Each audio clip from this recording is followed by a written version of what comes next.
Welcome back to another episode of the Building HVAC Science Podcast, where it's our goal to help create better, more knowledgeable HVAC and building performance technicians by helping these two professions to better understand each other, work together, and with the ultimate goal of making customers happy in the homes they live in and the buildings they work in.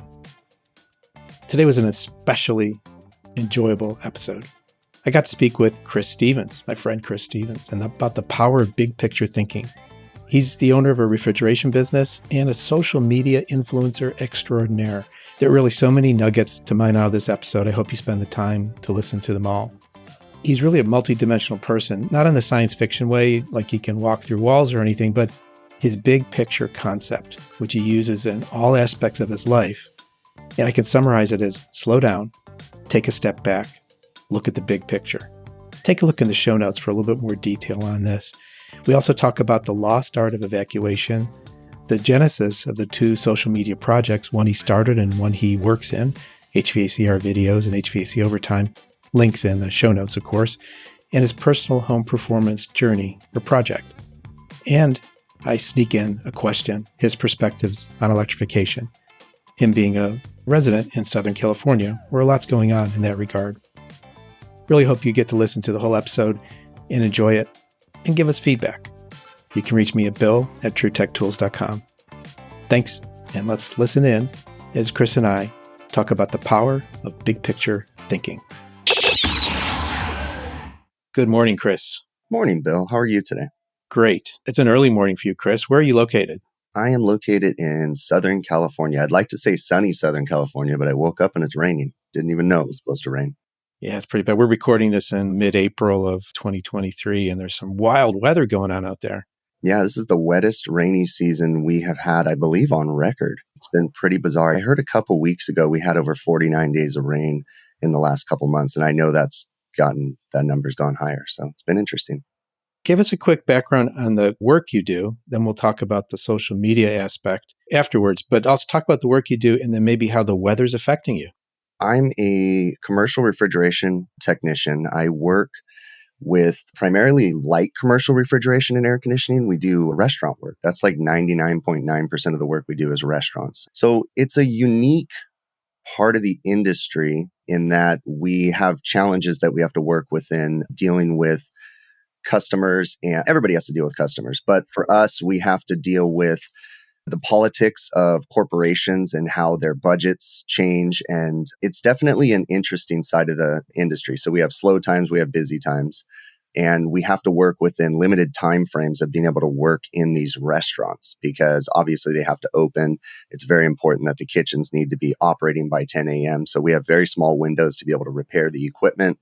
And it's definitely fun. It is definitely fun. And as far as the rain has definitely put a damper on everything because for us, what we consider to be construction work, which really is like retrofit replacements of equipment, changing out evaporators and condensers for refrigeration equipment, where oftentimes part of it's on the roof. Yeah, it's been a challenge. We have a backlog of work sitting in our shop right now because we have limited times which we can work within these restaurants. So yeah, it's been a challenge for sure.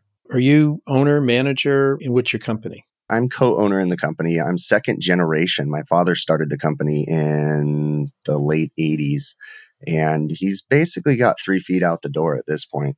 He has been telling me he's wanted to retire for the last couple of years, and I'm like, please no, not yet. I'm not ready. And really what I find, I've been reflecting on that a lot lately, but what I find is that I really appreciate his insight and the ability to be able to talk to him and work through problems. He hasn't worked physically really in the industry for probably the last 8 years. He's just been administrative and just helping me with office work and stuff. But yeah, he's pretty much told me he's done. So it's take it or lose it. Here we are now. So it's been fun. But yeah, we have run the company together. I've learned pretty much everything that I know from my father. And I say that quite often. And it's been good and bad information. And I don't fault him for the bad information because the industry definitely was different when he started his business and everything has changed and the way that we have to do things has changed. So I was taught some ways that maybe weren't the proper way to do things, but they worked for the time.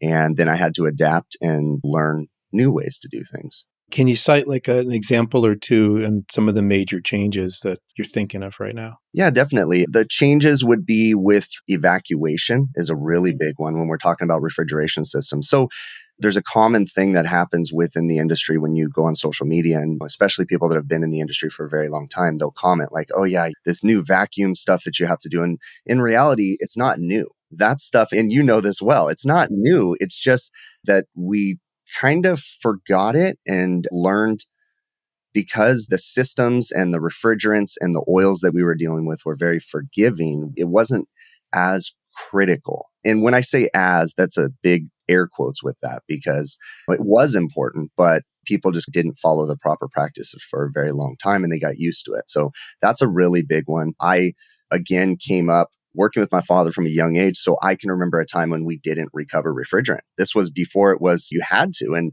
there's a lot of changes. And then the technology now. The technology is amazing and scary at the same time that's coming into the industry. When it comes to refrigeration or air conditioning, it's the tools and things that we have access to allows us to be able to test equipment further than we've ever been able to test it before. And sometimes, especially with the older generations, they don't even understand what those readings mean. So it's having to learn that airflow really does matter. Another example of something that I was taught was to charge refrigeration systems, or especially air conditioning systems, simply by pressure instead of paying attention to the actual operation and looking at the big picture, looking at the airflow, looking at everything. So the term beer can cold is something that we often use as a joke, and I was taught beer can cold. So again, I'm not faulting my father because it wasn't just him. It was the entire industry doing that. But it's having to adapt and change from those. And with the new technology we have in the equipment coming out, or that is already here, the equipment's not as forgiving either. It requires, and especially with all the sensors and the onboard diagnostics that the equipment has on it, the equipment will shut itself down if it's not working right. Before, you could just run it and run it and run it until it died. And that doesn't work anymore. A couple of comments in there, very interesting from a little different perspective. I think a lot of equipment now is designed closer to the edge of performance. And when you get so close to the edge of the performance, one slip, you fall off. That's my thinking. That's the visual that I have there. Would you agree? I agree. In learning about the industry more, I learn every day, and learning more about sizing equipment. And again, it was always drilled in my head that you oversized equipment for the longest time. You would oversize equipment. That way it would work at all times of the year and you'd be good to go. When in reality, that's not quite correct. We're learning to, again, like you said, design to the edge of its operating limits. We're learning to not oversize equipment. So that way we get longer run times. And so that way we get more efficiency out of it. And that's all new changes. And I'm going through that right now, replacing the air conditioner in my own home, having to learn how to do that too. That's right. We're going to delve into that. But you said something in the last few minutes. You said you got to look at the big picture. Okay. There's your lead in. What's the big picture mean to you? The big picture for me was a desperate attempt to stop getting callbacks on myself. That's what it was. Again, coming up in the industry, I learned from my mistakes, and I've certainly made a lot of mistakes coming up. And I just got fed up with the amount of callbacks. I've always been a person that reflects on myself whenever I have a problem. People post on social media. I'm just using an example, and sometimes I go off on these tangents, but people post on social media, hey, how do I approach my boss to get a raise? How do I approach my boss to talk to him because I don't feel like he's happy with me right now, or something like that? And I'll always answer to that person, always start and reflect on yourself. Really look at yourself and think, is there anything that I can do to change myself?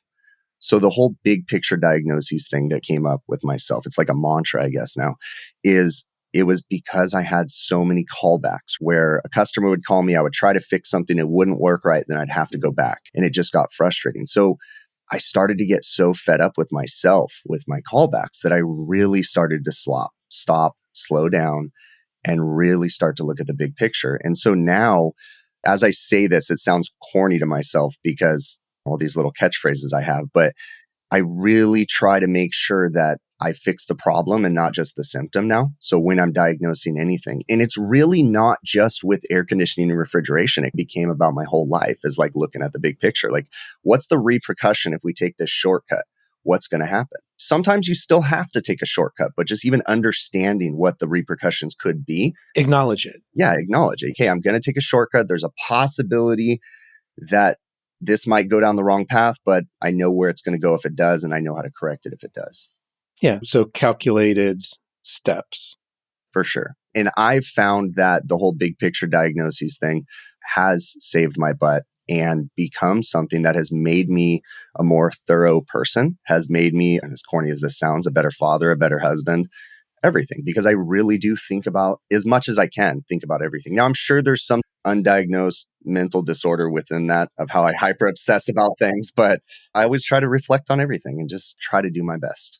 You mentioned something a while back there about evacuation, it being considered new stuff. Jim Bergman and I have talked about the lost art or lost culture of HVAC. Definitely. And I'm going to pull out the book that you guys have right here. I believe you have something to do with this book too, right? Yeah, I sort of rescued it from infamy by buying the copyright for what it's worth and then turn it over to Jim and Brian Orr and a couple others to take the old 1959 edition and add some new stuff to it. So it's called A Review of Vacuum for Service Engineers. And one of my favorite things about this, when people make the comment that, oh, we didn't used to have to do that vacuum stuff, that's all that new stuff, is you look at the original published date of this and it's like, yeah, you did. All the stuff that we do today, minus the digital instruments we use today, are still the same. The principles of refrigeration are still the same. They haven't really changed. Now, there's new technology that's come out in the industry, but this one makes me laugh for sure when people make those comments. And it's like, no, it's not new. It's so old. It's as old as I am. The copyright date is my birth year, 1959. That's funny. It is very funny. That was like also part of the magnetism for me to do something with it, and so I could talk about it like this. That's funny. When did you get started in doing social media in your videos? And tell us a little bit about that. So my videos were started out of desperation, made some mistakes at my company, and I lost 4 employees all within a short time frame because I was ignoring their needs. And there was probably fault on both sides, but I'm going to take ownership of it because as a business owner, had I been paying attention to my employees' needs, had I been paying attention to the culture at my company, maybe I wouldn't have been put in this situation. Maybe some guys were just sick of working with us and they wanted to move on, and that's fine. But I lost 4 employees in a short amount of time, and I found myself desperately hiring employees. And I hired experienced technicians, but they weren't experienced quite in the way that I do things. Now, I will fully admit that I'm a very particular person. I'm peculiar, whatever you want to call it. And I have a very methodical way that I want people to approach problems. So I started filming videos when I was on service calls. And ironically, you can go back to my YouTube channel and you can scroll all the way back. I think I'm right at 800 videos. You can scroll back to the very first video. And that truly was the first video that I made on my channel. And it was never meant to be public. It was meant for my employees as a training aid. So it was a very meticulous service call where I had a bad fuse on a refrigeration system. And I spent 3.5 hours going through the system, finding out why the fuse went bad. And I was trying to preach to my new employees, look, we don't just change fuses. I was trying to teach them that fuses, in my eyes, do not go bad. Something made them go bad. Now, I'll get comments from people saying, well, there's some weird intricacies where a fuse can go bad. Okay, but that's fine. But if you teach people that, then they're always going to lean on that when they have a bad fuse. So if you teach someone that a fuse doesn't go bad and you tell them you do everything you can to try to find that problem. Now, so throughout the video, I'm going through and I'm tracing down all the potential problems. And I found it. It was a very small wire that had a nick in the insulation on the wire and it was arcing to ground. And it caused the fuse to go bad. So that's the videos that I create on social media now under my YouTube channel, HVACR Videos. That's exactly how they started. They started as a training aid for my employees. I was very reluctant to hit the public button. Someone convinced me to do it, a friend of mine. And I did it. And then it just turned into this machine that evolved into what it is today. Now, I would argue that I still don't even treat it like I should treat it, the social media thing that I've created, because what I do is when I go out to a service call, I turn on my phone, and the way that I troubleshoot problems is probably a little different than some people, but I talk to myself. Okay. So if I wasn't filming my videos, I would still be talking to myself when I'm running through a service call. That's how I troubleshoot, is vocally out loud, just talking to myself. So I just decided to turn on my camera and just start working through the service call. And then I edit the videos and post them on YouTube. And apparently some people get some benefit out of it. So it's kind of a cool little thing that happened by accident. That's amazing. What's the following you got there, subscribers? YouTube is about 160,000 subscribers. So it's definitely very humbling. Let's just say that. Again, it's still hard for me to wrap my brain around the people. And it's interesting too, the subscribers don't even really mean anything. As a content creator, what I've had to learn is subscribers are something you look for when you're first starting your channel. But in reality, the subscribers do not equate to the views. And for last year, the total channel views, I think it was something around 14 million just for last year, I think is what it was. Is that hours? No, that's views, people watching videos, 14 million. So yeah, it's pretty interesting. So again, it's uncomfortable for me to talk about that because I don't like to make it sound like I'm bragging or anything, but it also is. No, you're not. It's a fact. Yeah. And you do talk to yourself. So yeah, exactly. that's a given. That's a known thing. I'll make a suggestion here. Just keep an earbud in so someone thinks you're on the phone and they don't call for mental health. My employees, it's kind of a joke because to this day, they'll ask me, what? From across the room, I'm not talking to you. What? And you can ask any one of them. They'll be like, oh yeah, Chris just talks to himself. Like they're always thinking I'm talking to them. And then I have to remember, because sometimes I am talking to them and then they don't listen. And it's like, hey, oh, I didn't know you were talking to me. And it's like, I can't fault them for that because I talk to myself all the time. So you said that was 8 years ago you started that? No, I started the YouTube channel in November of 2017. So was that 5, 6 Almost years? 6 years. Yeah. Somewhere 5.5. And then there's another group you're involved with, 3 other fellows. Yeah. So again, social media has allowed us to communicate with people. Honestly, you and I probably wouldn't be having this conversation if it wasn't for social media. As much as sometimes I get frustrated with social media, I have to acknowledge the fact that it's allowed us to communicate with people that we otherwise probably wouldn't have ever communicated with. And started making content myself, but then at the same time, I started watching and consuming HVAC content. And some friends of mine, Adam Muffitch, Bill Russell, a gentleman named Joe from Canada. There's a joke behind that because we genuinely don't know anything about Joe. He won't share it with us. That is crazy. He tells us that he lives in Canada, but we truly don't know for sure. And we don't know his last name. So I can never introduce his last name. I do not know what his last name is. So anyways, we do a show Friday evenings called the HVAC Overtime Show. It is a great, fun time. The best way I could say it is like 4 guys sitting down after work, about 3 to 4 beers in at the bar. And that's what the show is to us. It is a very uncensored, just very unfiltered conversation. Sometimes we talk about air conditioning. Sometimes we talk about not air conditioning. I mean, it's just random and we just have fun with it. We've built a following and it's just fun for us just to release steam, whatever you want to say, and just relax. Very interesting. You do some very generous things too through your channel, dude. And I know I'm going to force you to talk about it. I try. So obviously with my YouTube channel, I make revenue from that because you get paid from Google AdSense. I have sponsors that want to advertise on my channel. And I try to think of a cool way that I could give back to people. People that consume my content, people that donate to my channel financially. Like I try to give back to everybody, but I'm a different type of a person and I don't like to do things the same way as everybody else. I like to be different. So each year for the last 3 years, I have tried to come up with a different way of giving back to the industry in my own peculiar way. So the first year I asked a question on social media and I randomly picked, it was a question about talking to, again, I feel bad saying this, but I was talking to fathers. Okay. I was talking to men and I was saying, hey, what's the one tool that you want to buy, but you haven't bought because for whatever reason, you've just put it off to the side. Now, when I say I feel bad for saying that, obviously there's more than just men in this industry. So I've had to change the way. But when I first started doing it, I wasn't thinking big like that. And I was talking, even though the first year too, there was women that were winners in the thing too. But anyways, as I go off on tangents, I apologize about that. But I asked them, what was the one tool that you wish you could buy for yourself, but you just haven't prioritized it? And I had a budget. And what I did within that budget, the people that answered the question, they had no idea that it was a contest. It wasn't even a contest. They had no idea that I was just going to randomly pick. I don't remember how many people it was, 6 or 8, maybe more than that. I don't remember. But we picked a bunch of people. And because of your generous help and True Tech Tools also, between myself and True Tech Tools, we were able to provide several people with those tools that they didn't even know they were going to get.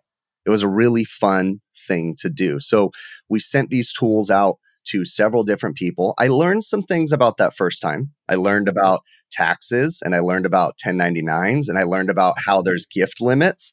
And that was an interesting thing. So I learned not to give away physical tools anymore.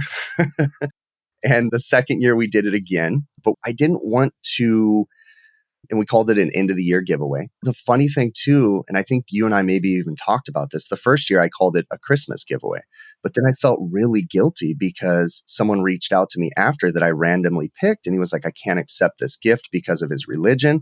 And I felt so guilty. And I said, look, I apologize. It wasn't meant to be a Christmas gift. It was meant to be out of my generosity, a gift to you. And then I had to learn to change the way that I did this and the titles that I gave it, basically. So we've done it 3 or 4 years, but each year we've picked a different way to give away these tools because I didn't want people looking forward to the video, waiting for that question the next year.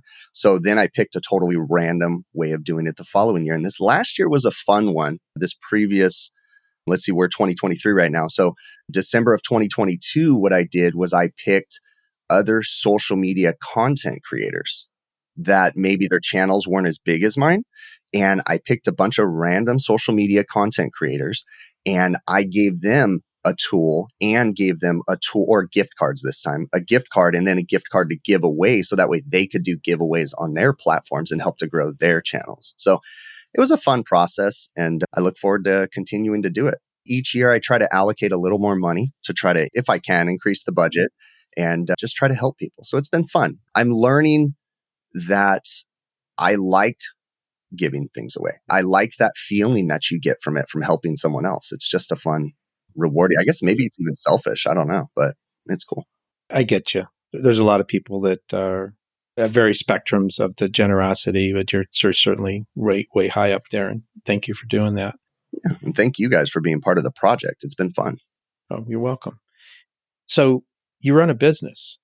Is that right? Yes, I run a refrigeration and air conditioning business. My service company is called JVS Refrigeration, light commercial refrigeration and air conditioning. And it's definitely a challenge. Obviously, that's what started my content on social media was the business needing employees and help and training. But it is definitely a challenge. It's definitely a love-hate relationship, to say the least. But it's a fun, rewarding experience to be part of something that supports other families, that gives people opportunities and gives myself and my family opportunities. So I enjoy it. Does your characteristic of we'll say you're on the obsessive side about detail, Yes. obsessive on detail, does that flow into the business? Does it help? Does it hurt?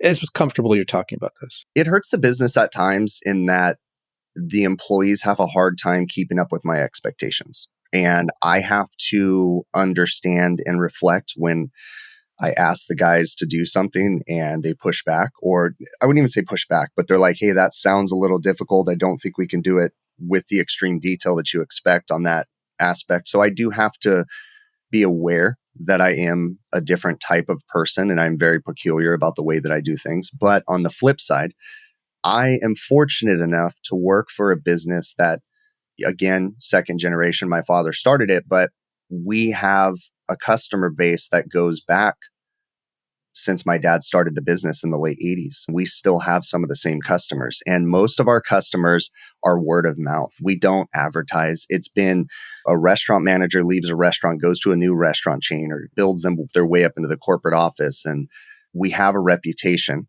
that I'm very proud of. What's interesting is that my customers, and this is a cool little fact, but my customers They're big national chains across the country, and they appreciate the fact that we take our time and spend more time on the jobs. You would think that it would be the opposite, but because they're these big national chains, the corporate offices realize that there's not the greatest work ethic within most of the industry, or a good majority of the industry. So they have contractors all over the country, and it's like they have a hard time getting the contractors to do the job and take the time and do it right and find the real problems. So you'd think that even though they have corporate budgets and they cut their budgets and they're constantly trying to control spending, but at the same time, they appreciate and are okay with the fact that we take our time and we spend a little more time on the jobs.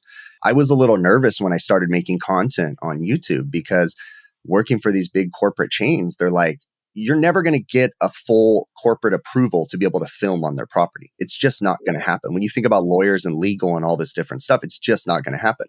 So I've always been very discreet when I film. I make sure that I don't show restaurant locations, identifying object, mountain ranges in the background that people can triangulate, and people still figure it out, but there's a whole aspect to it, right? So on a side note, those are the only comments I ever delete. I always leave, even if people criticize or whatever, I don't care if they leave those comments, but if they ever try to guess restaurant names, correct or incorrect, I always delete those comments because I don't want to encourage that. But the corporate office, I was very nervous when I started making content. But long story short, they're okay with it. They basically said, keep doing what you're doing, because they realize that their restaurants are all the same across the country. So if someone watches my content and watches the way that I fix something, that helps them across the country. Other restaurants, service companies are watching those videos too and learning how to fix their equipment. So it benefits the companies as a whole.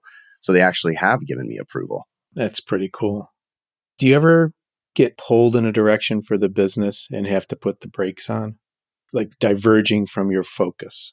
Yeah, I struggle with that because in all different aspects, I'm trying to balance a refrigeration company, my family, and a social media business. And I'm trying to balance all three of them. And the number one focus is my family. The number two focus is my refrigeration company. And then the social media business is the third. But ironically, the social media business is almost demanding me more than the refrigeration company. It's a weird balance between the two. But on two different ways, I'm going to answer that question. Number one, I have to make sure that I give all my focus to the refrigeration business because I need the refrigeration business to make my content. Even though I have more fun at times editing the videos and interacting with people, I have to focus on the refrigeration business. With the refrigeration business, though, another thing is that it's very easy to get pulled into a direction where you really don't want your company to go as far as the workload and the type of equipment you take on. As a business, I have a customer, let's just say I used to have a customer that was a hospital, and they're like, hey, we want you to come start servicing our equipment. And it starts light, but then next thing you know, they're having you work on super scientific equipment. They're having you work on stuff that's right at the edge of my abilities, let alone my employees' abilities. So I definitely have to be careful. And I've learned from that experience with that hospital customer that I have to be able to say no to certain stuff. And I have to know the limitations of my own company. And that's not a fault on my employees. That's just a fault on the type of business that I run. With that particular hospital customer, I was having so much fun because it was challenging me, but I wasn't paying attention. And I might have just had an epiphany, but at the time, I wasn't paying attention to how much it was putting strain on my employees. And that was also about the time that I lost several employees. So I've had to learn that I have to stay within my lane when it comes to my company, and what I can't necessarily push my guys further than they want to be pushed with the type of equipment and that they're working on it. And I'm talking when I was doing some of the scientific work, we're working on a scientific refrigerator. You walk up to it and you're like, this is a tiny little refrigerator. It's maybe 4 foot by 4 foot, but it has over $1 million in chemotherapy meds inside of it.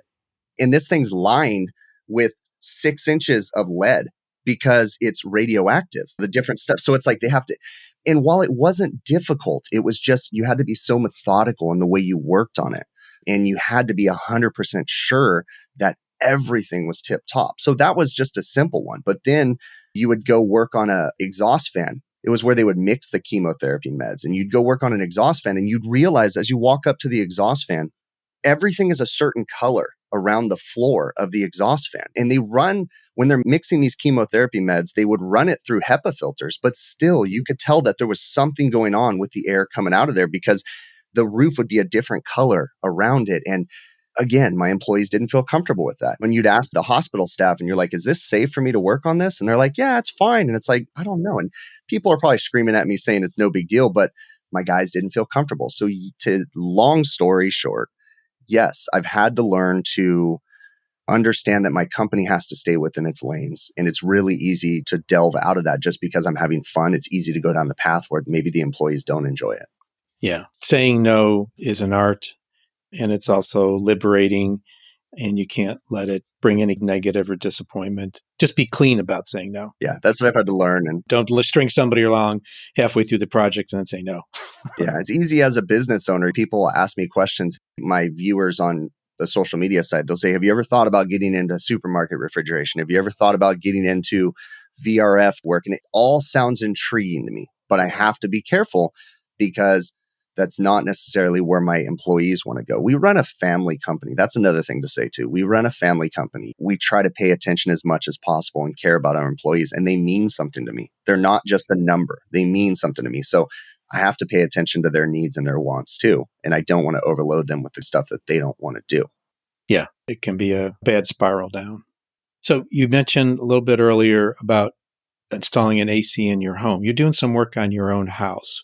What prompted that? What's your vision and how's things moving along?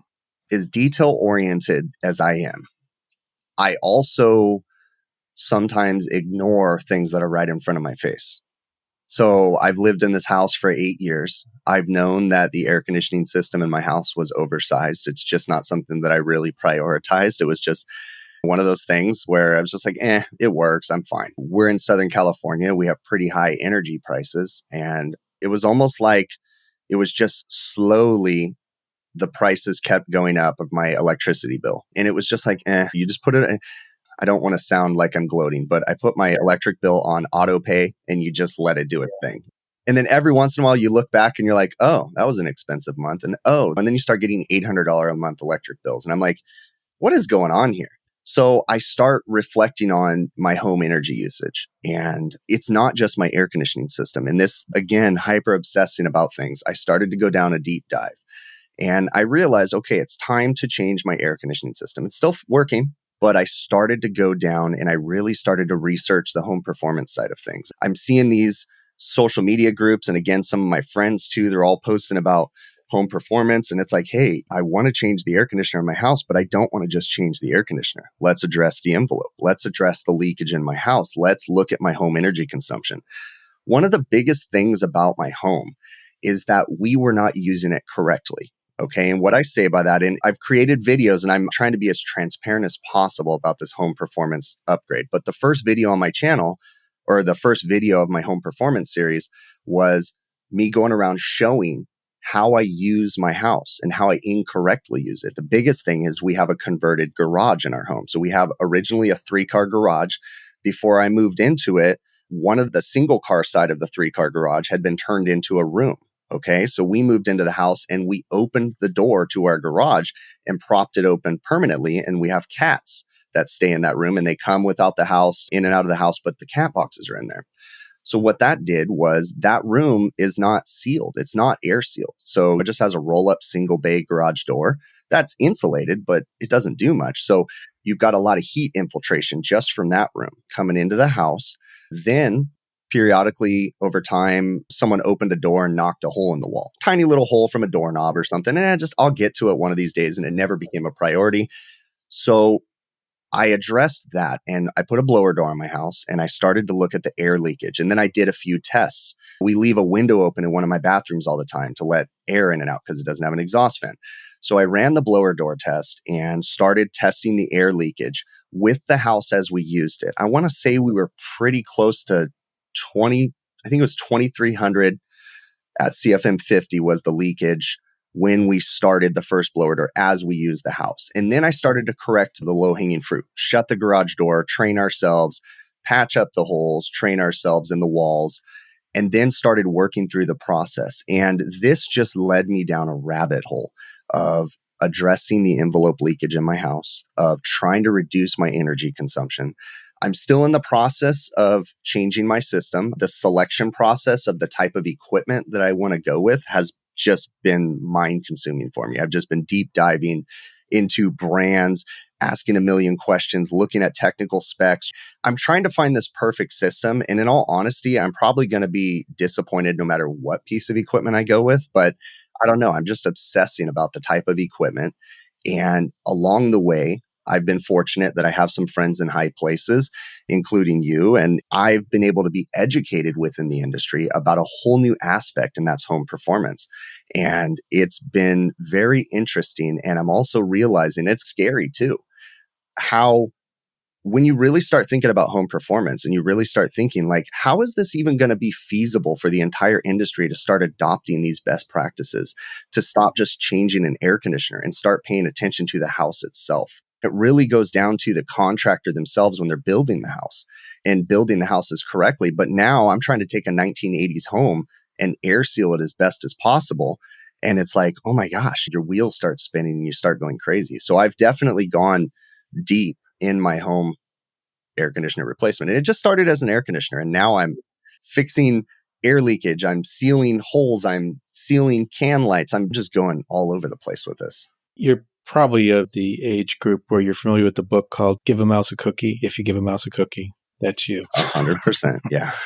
This isn't with my peculiar type of way that I do things. My brain is just eating this alive. Just like, oh yeah, let's go this and let's go this and let's go deeper and let's go deeper and deeper. And you're just like, oh my gosh, where am I at now? It's definitely interesting. It starts to make you realize that something that I never thought about was analyzing my energy consumption, right? As far down as this studio that I'm sitting in right now that I use to edit content, this computer that I have right here that puts out 2,000 BTUs of heat.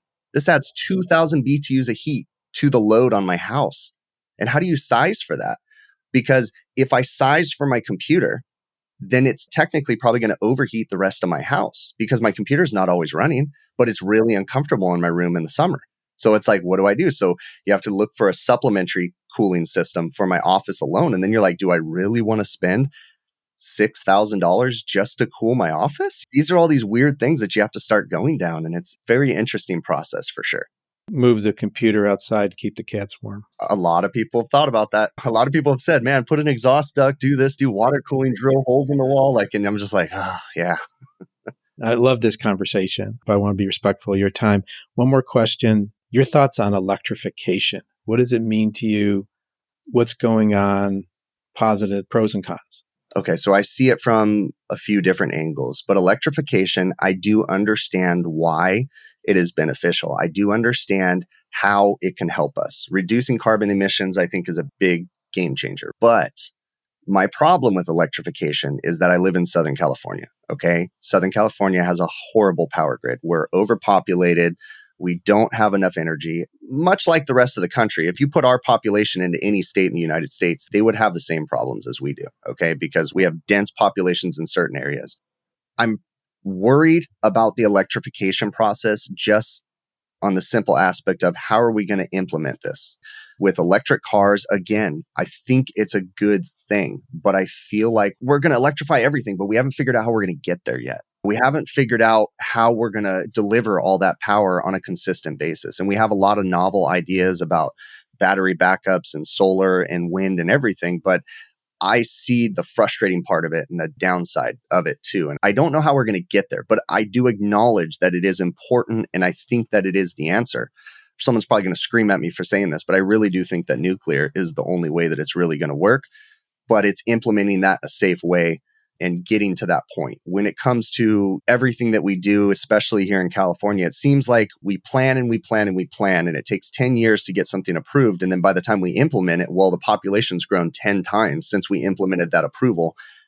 So I agree that electrification is the way to go, but it's how we're going to deliver that power in a consistent basis and economical basis too. So I'm worried about that. I don't know. Same thing with the whole dealing with home performance. Like, I know that we all need to address the home performance side, but I worry about how we're going to get the general public of contractors to follow the best practices to get to that point. So I definitely think it's the way to go, though. You even mentioned, like in your own case, just monitoring was revealing. It was very revealing and started my monitoring. I wish I would have put a monitoring system on my house sooner, because I put the monitoring system on my house August 1st of 2022. So I've got data to analyze from the end of the summer until now. It's very eye-opening, though, to see electrical consumption and be able to see that the biggest use cases in my house alone, and this is a problem that we have, the biggest energy consumer is actually the indoor fan on my furnace. Okay. And it's because I have a massively oversized furnace. And because of the lack of airflow across my furnace, it makes a lot of noise. And my family has gotten used to that white noise. So we run our indoor fan all the time.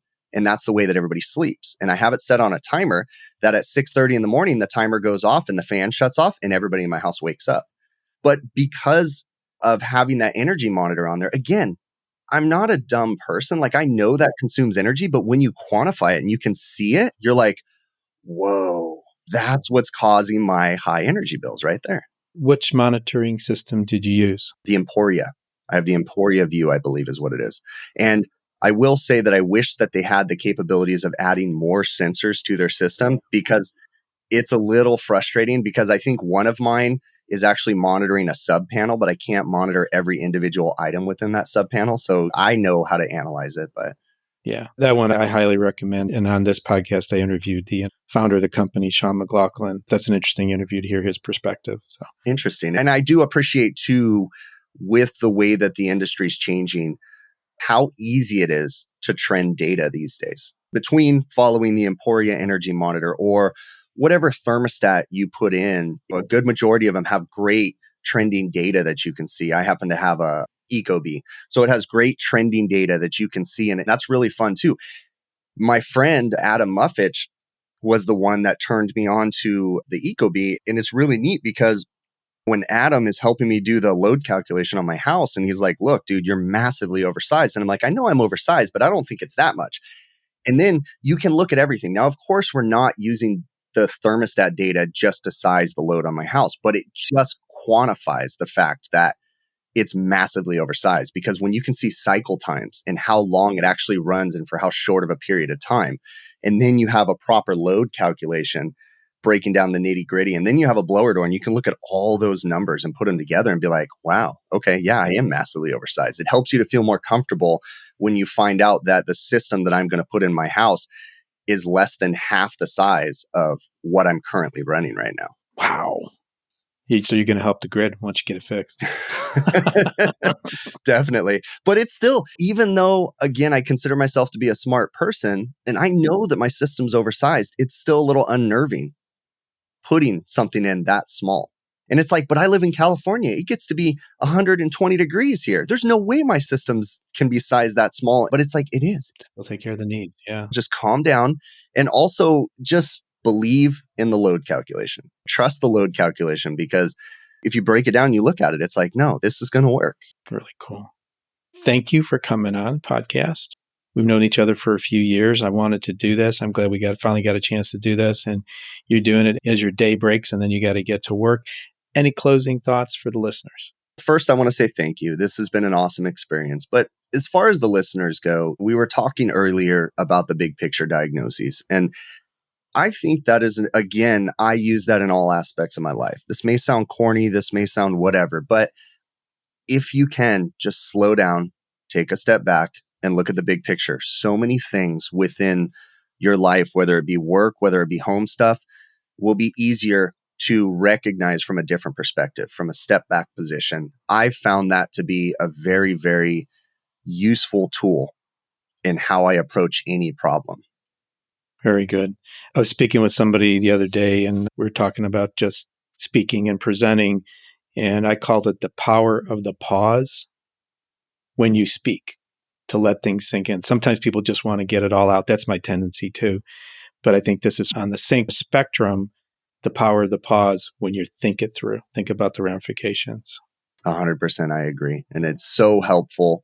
Again, reflecting on myself, and I encourage everybody to reflect on themselves too. Whenever you have any sort of an issue, before you act on it, just reflect on yourself and think like, how can this be created by me? How is something that I'm doing possibly going to be part of the problem? And then you may find that it's not, and then you address it however you need to. But I always reflect on myself first. And the thing I think people often forget, myself included, is that the only thing you're in control of is yourself. That is 100% true. And I think I forget that often too. So I'm in control of the stop button and I'm going to take action on it right now. Thanks again, Chris. Thank you so much. Thanks again for listening to this episode of the Building HVAC Science podcast. Hopefully you get something out of this episode and it's worth the time I put into it. In any case, even if no one listens, I still have fun interviewing these guests. If you want to keep up with other things that I find interesting, follow me on either Facebook or Building HVAC Science or True Tech. I'm kind of out there, or LinkedIn. I'm sure you can connect with me or drop me a line, bill@truetechtools.com. There's other great trade-related resources which I like to encourage you to look at are HVACR School, HVAC Shop Talk, Stephen Reardon, HVAC Reefer Guy, Tool Pros, Service Business Mastery, Quality HVAC, HVAC Overtime. Chris Stevens, my guest today, is one of the 4 people on that show. HVACR Videos, which is Chris Stevens' passion project. HomeDiagnosis.tv, AC Service Tech, and MeasureQuick. I also host the Res Talk podcast where you can learn more about home energy ratings and other peripheral topics. I want to thank you again for listening to the Building HVAC Science podcast. Until next time, take care.